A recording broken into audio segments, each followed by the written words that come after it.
Assalamualaikum warahmatullahi wabarakatuh. Waalaikumsalam warahmatullahi wabarakatuh. Halo sobat muslim dirahmati Allah Subhanahu wa taala. Alhamdulillah jumpa lagi dengan saya Zidni Adam dalam program Share It. Kisah inspiratif dengan hari ini temanya adalah Umar bin Khattab si singa padang pasir yang hijrah secara terang-terangan. Nah, sobat muslim, pastinya hari ini saya tidak sendirian. Saya sudah ditemani oleh seorang narasumber. Beliau adalah Ustadz Bani Hashim yang insya Allah akan menuntun kita semua untuk lebih mengenal lagi tentang sahabat-sahabatnya Rasulullah SAW. Baik, kalau gitu langsung aja kita sapa beliau ya. Assalamualaikum Ustadz. Waalaikumsalam warahmatullahi wabarakatuh. Masya Allah, Ustadz udah lama nih kita nggak ketemu Ustadz. Iya, sudah kangen sudah sama Mas Izmi. Iya, kangen saya mau ceritanya Ustadz nih. Allah. Ceritanya Umar bin Khattab itu terakhir itu ya Ustadz ya. Hmm. Beliau ini kalau nggak salah mau hijrah. Habis syahadat, nggak ada, terus beliau berantem segala macem gitu Ustadz. Sampai semuanya kalah sama si sahabat Rasul ini, Umar bin Khattab. Terus pas dia mau hijrah, nggak ada yang berani ngalangin. Nah itu tuh terakhir tuh, ceritanya tuh Ustadz tuh. Ya. Nah Ustadz, boleh dilanjutin lagi nih Ustadz nih ceritanya Ustadz. Bismillahirrahmanirrahim, sahabat Serit dimanapun berada, kita berbicara tentang sosok yang luar biasa. Ini adalah sahabat yang hari itu dia masuk Islam, hari itu dia ngajak perang.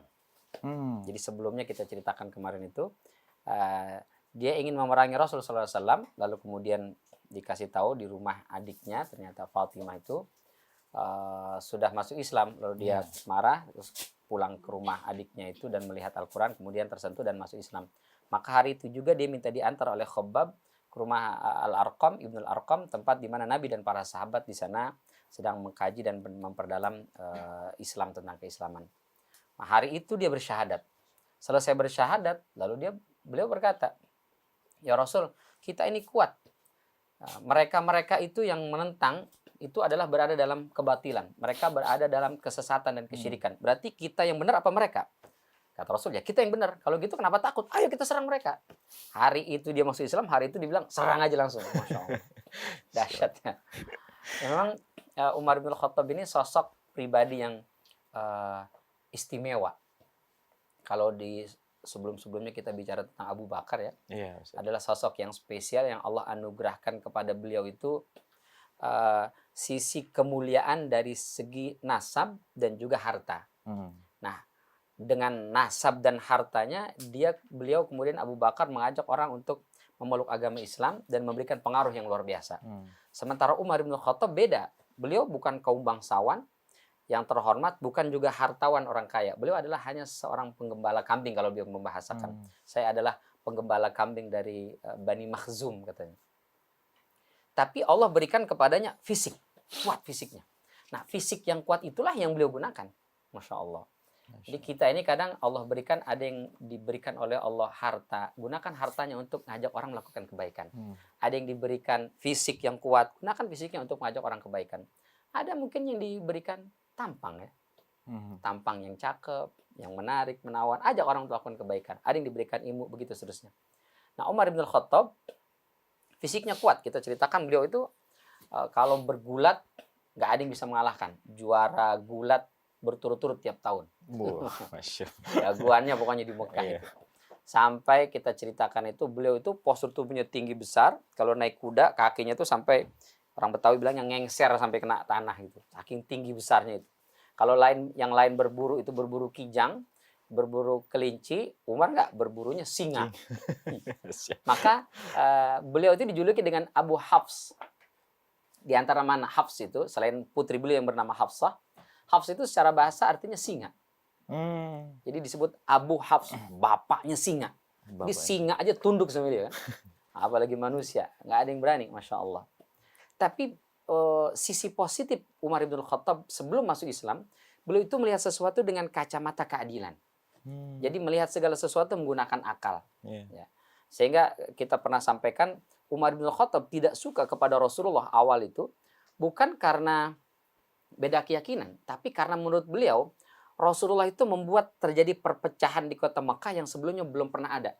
Sehingga menurut Umar ini nggak benar nih, karena bikin orang pada berantem, keponakan berantem dengan keponakannya, orang tua berantem dengan anaknya, ipar dengan itu, yang membuat Umar bin Khattab kemudian merasa gerah dan geram dengan Nabi kita Muhammad SAW dan ingin memusuhi Rasul sallallahu alaihi wasallam.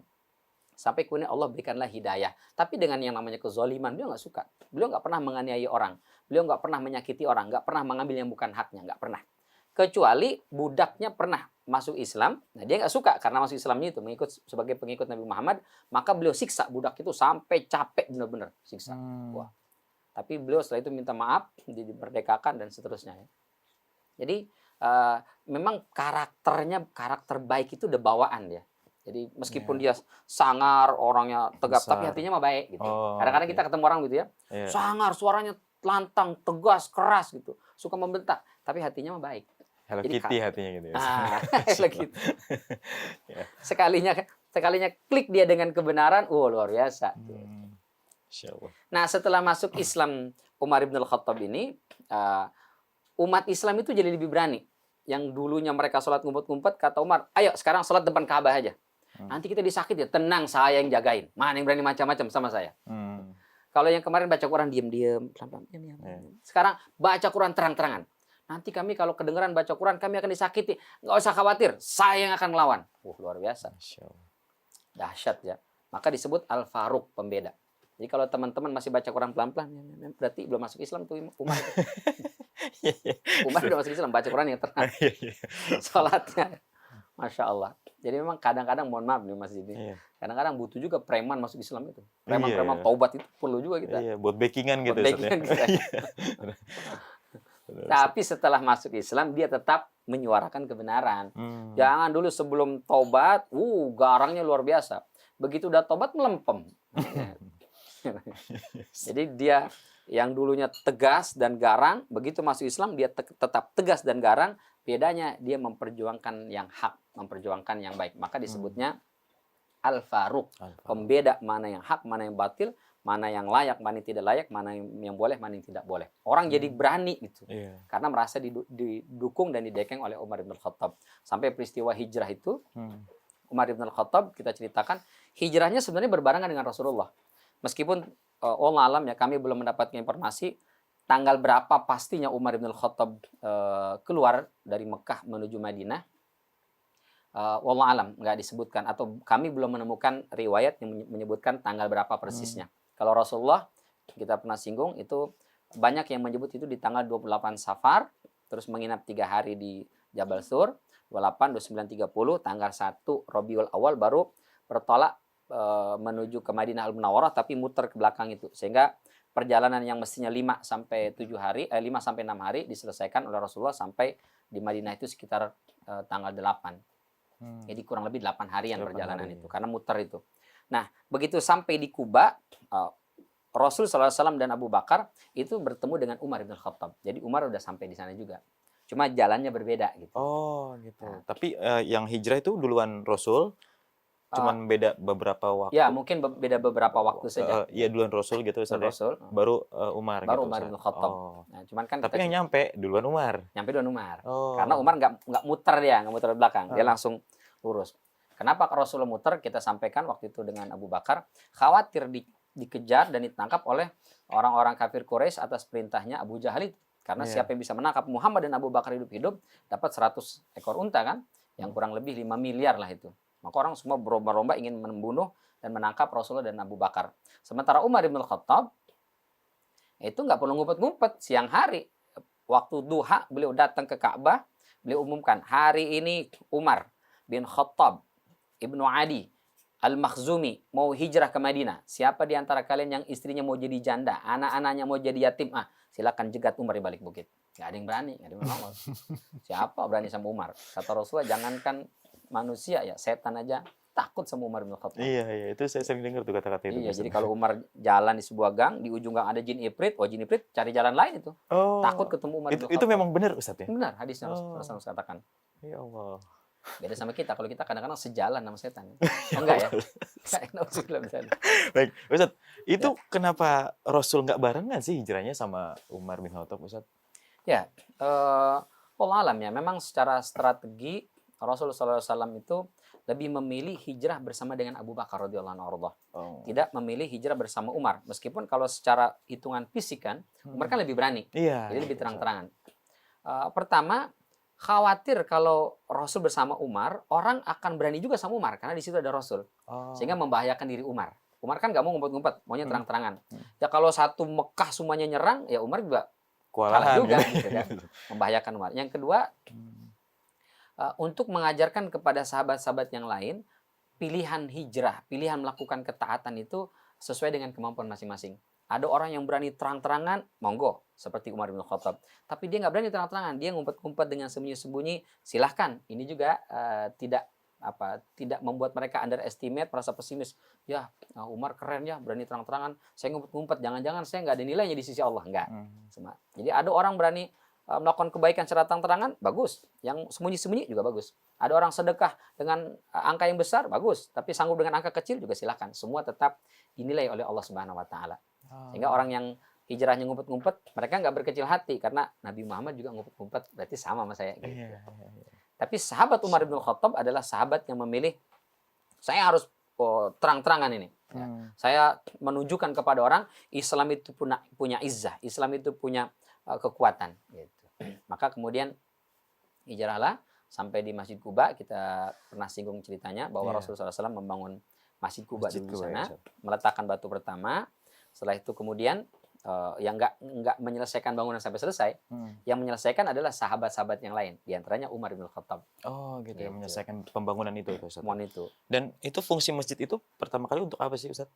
Ya, memang ya, untuk menarik, penyebaran Islam atau bagaimana Ustaz? Ketika Rasulullah SAW hijrah ke Madinah Al-Munawwarah, yang pertama dibangun adalah Masjid Quba tadi. Lalu setelah itu Rasul lanjutkan perjalanan menuju Madinah sekarang. Kemudian membangun Masjid Nabawi. Ya, jadi dua masjid ini yang pertama kali dibangun oleh Rasulullah SAW. Karena memang pondasi masyarakat itu dimulai dari masjid. Jadi Rasulullah SAW ingin membangun tamadun. Madinah itu dari kata tamadun yang berperadaban. Nah, dalam Islam peradaban itu dimulainya dari masjid. Ya, hubungan kita diperkuat kepada Allah Subhanahu Wa Taala. Dilakukan secara berjamaah, berarti mengikat secara emosional masyarakat itu, kita kompak untuk satu, apa itu?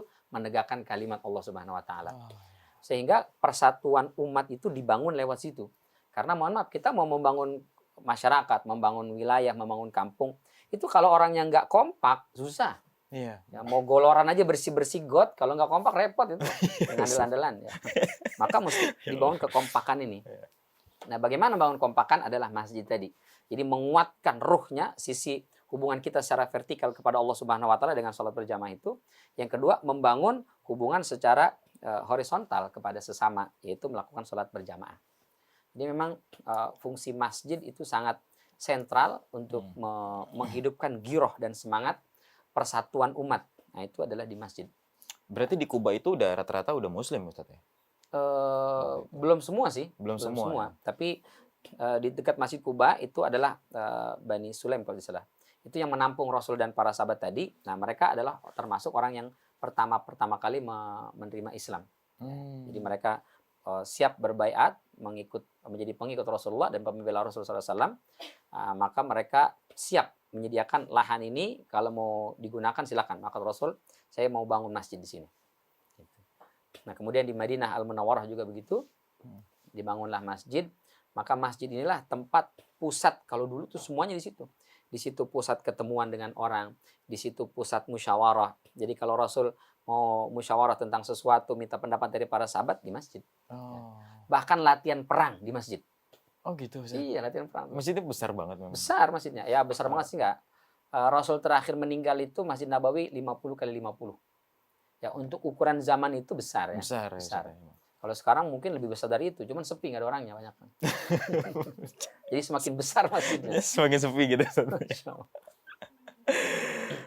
Nah, jadi Umar bin Khattab ikut yang pertama kali membangun sentra pembentukan masyarakat tamadun adalah masjid. Umar bin Khattab terlibat di situ. Jadi beliau juga ikut ya membangun, ngangkat bata, ngangkat batu, ngaduk semen segala macam ikut. Biasanya kan kalau yang begitu itu mandor doang kan. Tolong angkatin. Iya, biasanya begitu. Umar enggak, Umar ikut. Nabi Muhammad saja, kata Umar bin Khattab, Nabi Muhammad aja yang ngangkat batu, Nabi Muhammad aja yang manggul-manggul kayu untuk menyusun semua bangunan yang dibutuhkan itu. Masa Umar bin Khattab pangku tangan? Ya pasti lebih semangat untuk ikut. Masya Allah. Ya. Nah, setelah terbentuk masjid, nah, di situ para sahabat sholat, ibadah, disitulah dipersaudarakan. Jadi yang kedua yang dilakukan oleh Rasulullah SAW setelah hijrah, setelah membangun masjid adalah mu'akhad namanya, yaitu mempersaudarakan sahabat muhajirin dengan sahabat ansar. Umar ibn Khattab itu dipersaudarakan dengan Utbah bin Malik. Ini dipersaudarakan. Jadi Umar bin Khattab sahabat dari Mekah disebut muhajirin. Utbah bin Malik ini sahabat dari Madinah Al-Munawwarah disebut kaum Ansor. Dipersaudarakan antara sahabat dari Mekah dengan sahabat di Madinah jadi saudara. Oh gitu. Maksudnya jadi kayak saudara ketemu gede gitu Ustaz? Ya, saudara ketemu gede. Itu fungsinya untuk apa sih Ustaz sebenarnya? Nah, untuk apa gitu? Itu bersaudarakan itu? Ini kan sahabat-sahabat dari Mekah ini muhajirin, mereka tidak membawa harta, tidak membawa keluarga, ya benar-benar pakaian yang melekat di badan aja yang dibawa. Jadi nggak ada hartanya, nggak ada apa gitu. Keluarga juga nggak ada. Mereka pasti butuh tempat tinggal, butuh makan, butuh segala macam. Dan baru datang belum ada pekerjaan. Siapa yang menampung mereka adalah sahabat Ansor. Maka supaya lebih kuat dibuatlah persaudaraan tadi, dibikin saudara. Ya. Sampai awal-awal itu saling mewarisi. Jadi misalnya sahabat Ansor ini, misalnya dia punya harta, lalu dia meninggal, maka Umar akan mewarisi itu. Sebaliknya Umar Ibn Khattab misalnya meninggal, saudaranya akan mewarisi dia. Gitu. Sampai awalnya dulu ya, sebelum nanti kemudian turun ayat tentang waris. Jadi ini dilakukan oleh Rasulullah SAW untuk semakin mempererat, memperkuat persaudaraan. Ya. Sehingga ini bukan lagi pendatang, tapi kau adalah saudaraku. Aku adalah saudaramu. Dan para sahabat itu kalau saudara itu, Mas Jidni, itu sampai sudah level hartaku hartamu, hartamu hartaku. Oh gitu. Duit lo, duit gue, duit lo. Gitu kita sekarang. Kalau kita kan duit lo, duit gue, ntar dulu ya. Itu yang membuat persaudaraan semakin kuat, dan itu yang membuat mereka memiliki persatuan itu bukan hanya dilandasi sekedar satu agama saja, satu tempat tinggal, tapi sudah sampai dibuat pertalian darah seperti itu. Meskipun kita bukan dari satu rahim, bukan satu bapak, bukan satu ibu, tapi kau adalah saudaraku. Apapun yang membebanimu, aku akan bantu menyelesaikannya. Siapapun yang memusuhimu, aku akan siap, bahkan mati pun demi membelamu. Masya Allah. Dan itu yang saat ini mungkin agak jarang ya di masyarakat kita. Iya. Sekarang mungkin udah nggak ada kali Ustadz ya. Maksudnya kita saudaraan nih jadinya nih gitu. Ada nggak sih kayak gitu? Boleh kita mulai nih Mas Jidni. Karena dulu Rasul melakukan itu gitu. Bukan tapi itu. Sekarang nggak. Untuk membangun. Tapi sekarang mungkin dengan julukan kalau semua Muslim ini bersaudara gitu saat yang kita tahu tuh seperti itu gitu Ustadz ya. Baik, Sobat Muslim jangan kemana-mana, tetap di Share It ya.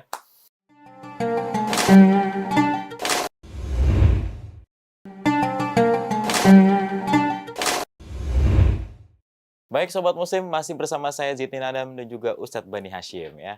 Nah tadi Sobat Muslim, Ustadz udah sempat menjelaskan sedikit nih tentang Umar bin Khattab yang bersama-sama hijrah ke Madinah nih. Nah Ustadz, saya ada pertanyaan nih Ustadz. Ya. Kan pas di Mekah nih kita mengenal Umar bin Khattab ini galak gitu, maksudnya tegas gitu, terus juga jagoan lah gitu Ustadz. Pada saat dia hijrah ke Madinah, ini kan kampung orang nih. Apakah sikapnya itu masih sama, tegas segala macam, garang ditakuti orang, atau mulai berkurang nih Ustaz? Ya, teman-teman saya dimanapun berada, ini yang menarik dari sisi pribadi Umar bin Khattab. Ya. Beliau memang terkenal temperamental, reaktif, gampang reaksional lah ya. Lihat sesuatu yang nggak cocok langsung main tegas. Terus Rasul ngasih pendapat, gampang aja menolak pendapat Rasul. Kalau yang lain kan Rasul bilang A, ya udah A gitu. Umar enggak gitu. Karakternya memang sangat itu. Agak tegas ya. Agak tegas dan lebih frontal, terus juga lebih berani. Nah, begitu hijrah ke Madinah, bagaimanakah sifat dan sikap Umar bin Khattab? Secara umum sebenarnya enggak berubah. Beliau masih tetap memiliki sifat dan karakter yang sama. Hanya bedanya lebih dikurangi. Jadi ketika hijrah ke Madinah Al-Munawwarah, itu Umar bin Khattab sifat garang yang sebelumnya emosional itu sudah mulai agak berkurang. Kenapa? Karena pertama di Mekah itu kan orang-orang kafir Quraisy yang memusuhi Rasul banyak. Jadi hampir di setiap sudut rumah itu ada. Itu yang membuat hampir setiap hari Umar bawanya kesal aja gitu. Sementara begitu hijrah ke Madinah, Di Madinah selain orang-orang Yahudi atau sisa-sisa suku Aus dan Khazraj yang belum masuk Islam, itu kebanyakan adalah para sahabat atau orang-orang yang sudah masuk Islam. Sehingga tidak ada yang mengusir Rasulullah. Yang itu tidak memancing emosi Umar bin Khattab. Tapi kalau sudah ketemu orang munafik misalnya, ketemu orang-orang Yahudi, muncul lagi tuh emosi gitu. Oh, gitu. Cuman intensitas pertemuan itu nggak terlalu banyak. Oh. Gitu. Sehingga apalagi di awal-awal, itu tidak kelihatan Umar emosional. Nanti pas perang Uhud baru muncul itu emosi Umar bin Khattab. Baik. Itu yang pertama. Yang kedua, memang karakter orang Mekah dengan karakter orang Madinah berbeda, Mas Izni. Oh gitu. Jadi orang Mekah ini karena dia pusat kota di mana terjadi asimilasi berbagai macam orang datang ke sana. Jadi Mekah itu dari dulu pusat perdagangan dan pusat peribadatan. Jadi orang-orang dari luar Arab datang situ, dari Yaman, dari Yordan datang situ. Sehingga terjadi percampuran kultur budaya masyarakat dari berbagai macam wilayah di Jazirah Arab itu ngumpul di situ. Sehingga membuat orang karakter kehidupannya lebih keras. Oh iya. Lebih keras. Ya. Cuman menariknya, berbeda dengan Madinah. Kalau di Madinah itu mereka cenderung homogen. Jadi yang memang masyarakat Madinah gitu. Orang-orang sana, terus juga mereka pegunungan lebih sejuk ya. Kalau Mekah kan lebih panas, cenderung lebih panas. Gitu. Jadi memang kulturnya lebih adem. Jadi kurang ini itu. Tapi yang menarik justru sebagian ulama menyebutkan laki-laki Mekah itu terkenal garang, tegas, keras. Laki-laki Madinah terkenal lembut, gitu. Lebih adem, ngomongnya pelan gitu, ngomongnya santai. Cuma berbeda atau berkebalikan dengan perempuannya. Nah, di Mekah justru perempuannya pendiam, penurut, lebih tertutup, pemalu, lebih nurut ke suami. Oh gitu. Itu perempuan Mekah. Tapi perempuan Madinah kebalikannya. Justru perempuan Madinah lebih agresif, lebih berani, lebih frontal, ke suami lebih berani gitu. Oh gitu. Teman-teman Syariat ini kira-kira yang perempuan-perempuan karakter Mekah apa Madinah nih? Masya Allah. Macam-macam ya Ustaz. Nah Ustaz, ngomongin tadi masalah perempuan nih Ustaz nih. Ini kan Rasul, Abu Bakar dan para sahabatnya termasuk Umar bin Khattab ini hijrah nih Ustaz nih. Istrinya masih di Mekah kan ya Ustaz? Betul, betul. Nah, apakah istri-istrinya ini yang di Mekah ini ikut hijrah juga ke Madinah atau enggak nih Ustaz nih? Ya, ketika mereka hijrah yang pertama ini, maksudnya sahabat Rasulullah, Umar bin Khattab dan Abu Bakar, ini mereka hijrah dalam kondisi yang tidak aman. Kenapa? Karena mereka dikejar-kejar oleh kabilah itu Abu Jahal dan seterusnya. Mereka mau dibunuh, sehingga kalau bawa perempuan, mohon maaf, dalam tanda kutip kurang aman untuk perempuan. Karena kan tadi perempuan mungkin lebih lamban, kurang cekatan. Kalau ternyata ketemu perang satu lawan satu, mungkin lebih kencang teriakannya daripada bacokannya, gitu kan. Sehingga kaum perempuan ini tidak ikut dalam fase-fase awal hijrah. Tapi mereka tetap ada di Mekah Al-Mukarramah, tetap menjadi seorang Muslim. Nah ini karakter Arab itu ya di satu sisi yang positif itu, mereka kalau perang laki-laki dengan laki-laki, nggak ada laki-laki memusuhi perempuan. Ini karena bininya nih ya, kita hantam nih bininya nih, biar dia datang. Nggak ada, itu bukan karakter mereka. Itu dianggap sebagai karakter pengecut. Gitu. Jadi kalau kita urusannya dengan Muhammad, Muhammadnya aja. Istri-istrinya nggak ada urusan. Kita urusan sama Abu Bakar, Abu Bakar aja, istrinya nggak ada urusan. Kita urusan sama Umar, Umar saja, istrinya nggak ada urusan. Gitu. Jadi itu udah karakter orang-orang Mekah begitu dulu. Atau orang Arab ya secara umum gitu. Sehingga di awal-awal fase hijrah ini istri-istrinya nggak ikut. Nanti kalau sudah kondisi sudah aman setelah perang Uhud ya, tahun ketiga, tahun keempat, barulah kaum wanita mereka hijrah secara besar-besaran. Kondisi sudah aman. Gitu. Jadi 2-3 tahun itu masih jomblo dulu di Mekah, di Madinah. Di Madinah. Masya Allah. Jadi istrinya tapi nanti nyusul gitu. Nanti nyusul.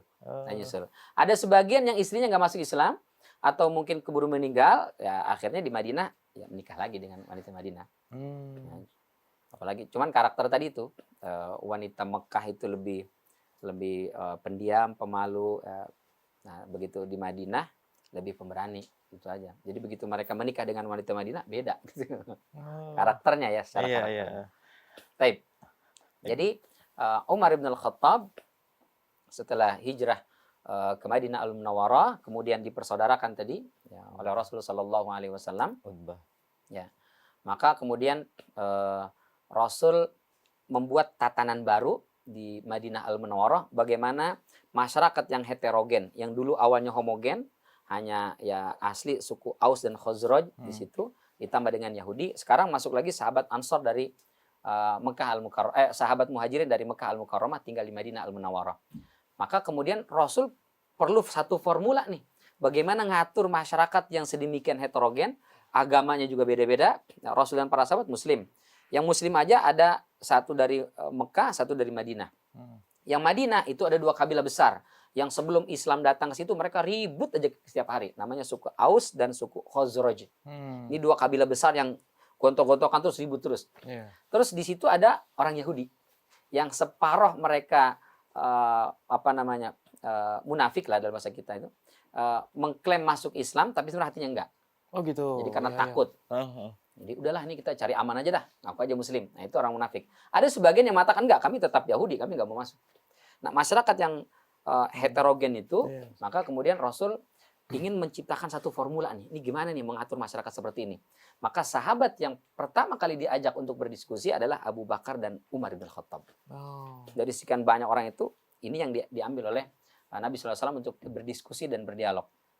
Ya, karena kita tahu Umar bin Khattab itu sahabat yang brilian, ide-idenya cemerlang. Ya.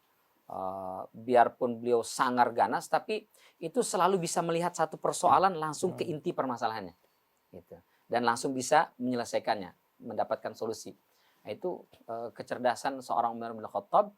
Banyak yang bertanya-tanya kenapa Umar ya, beliau tuh bukan orang pemimpin, bukan sosok pemimpin ya sebelumnya di Mekah Al-Mukarramah itu. Beliau adalah seorang penggembala.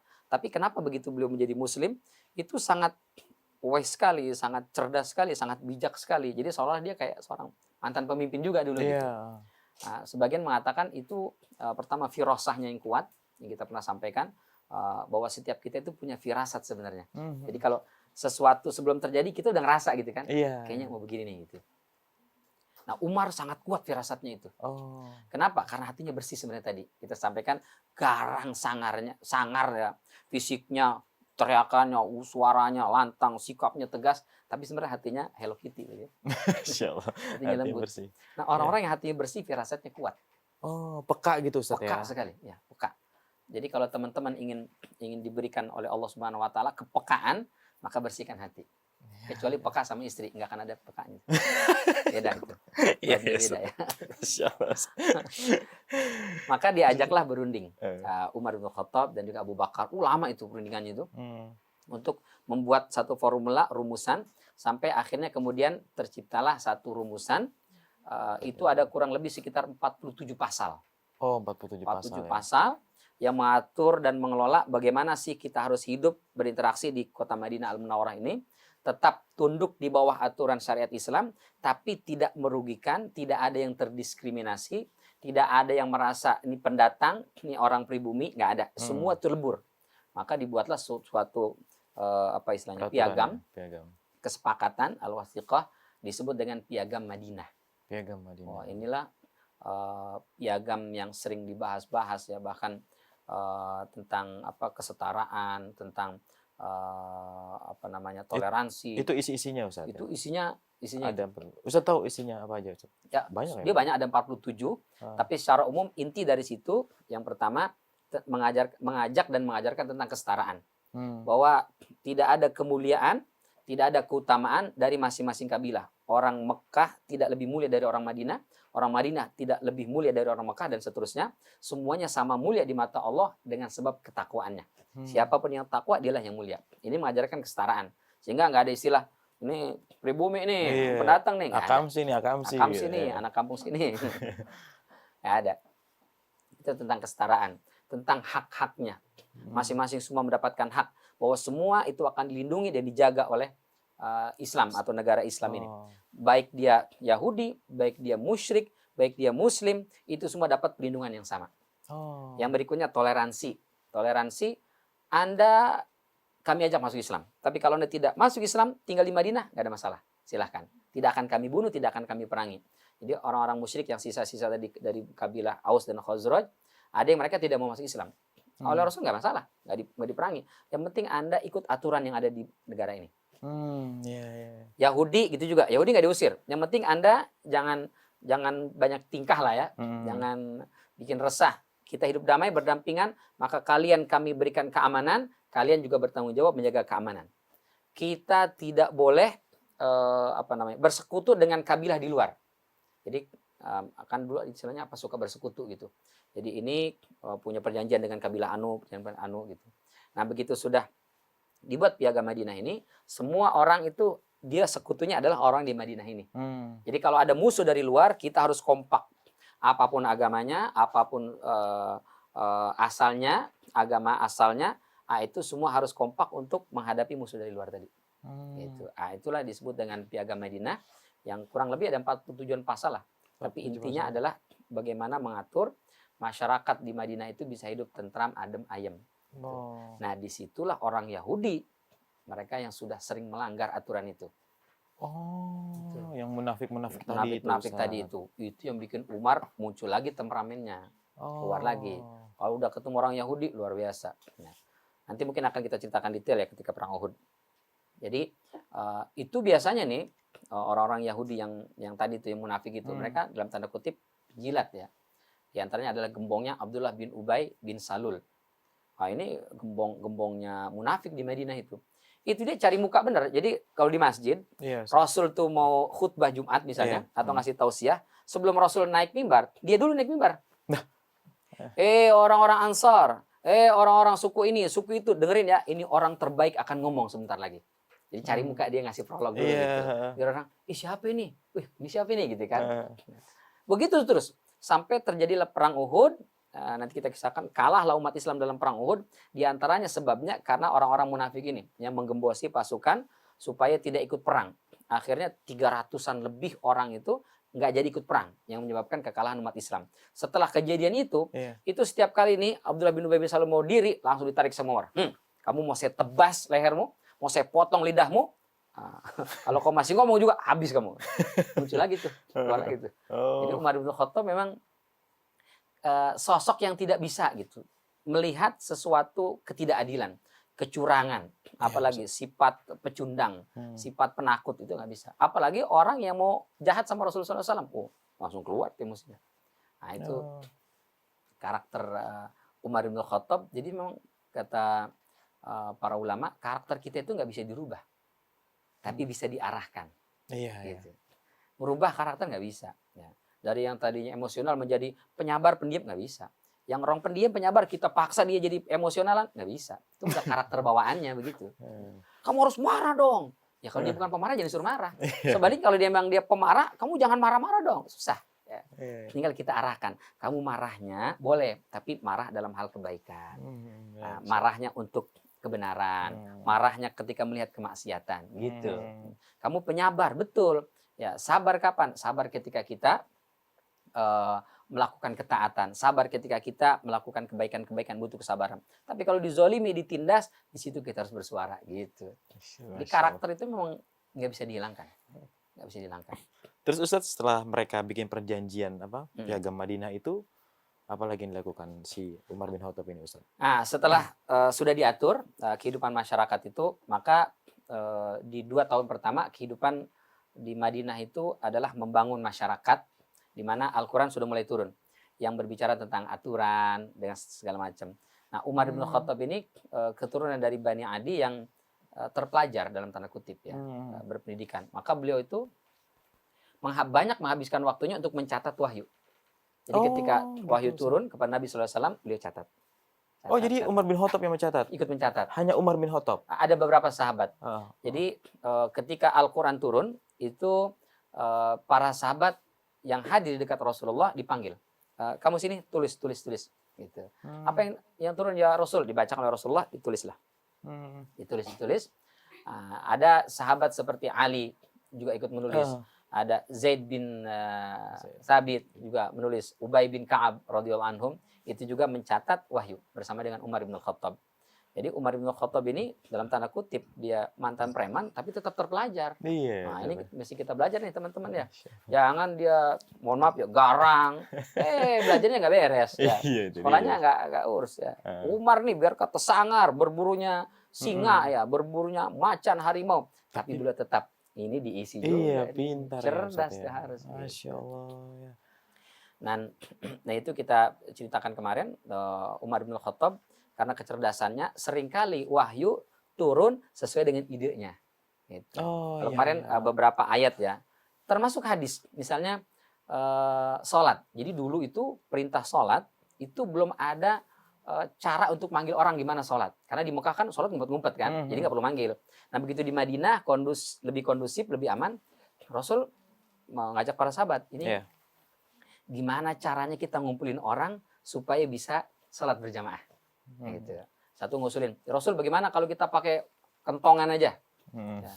Yang satu bilang jangan kentongan, pakai aja tiup, apa namanya, trompet. Oh gitu. Trompet, misalnya masuk waktu zuhur. Gitu. Nah, yang lain, oh jangan itu kayak mau perang aja, kayak orang-orang agama sebelah lah gitu. Bagaimana kalau pakai api aja, api? Jadi dibuat tungku besar, jadi kalau masuk waktu sholat dihidupin, bus. Jadi orang kan dari mana ngeliat, ada api tuh, oh masuk waktu sholat misalnya. Oh gitu. Rasulullah SAW kurang sreg dah dengan semua usulan itu. Ya, karena kurang sreg, maka Rasul, oke, rapat kayaknya belum menghasilkan ini. Kita tunggu besok.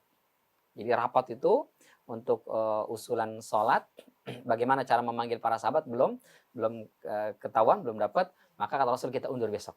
Nah, besok baru ketahuan gimana caranya. Nah, baik Ustaz. Kita jeda dulu buat besok. Bedanya. Buat besok, buat ntar maksudnya Ustaz. Baik, sobat muslim jangan kemana-mana, tetap di Share It ya.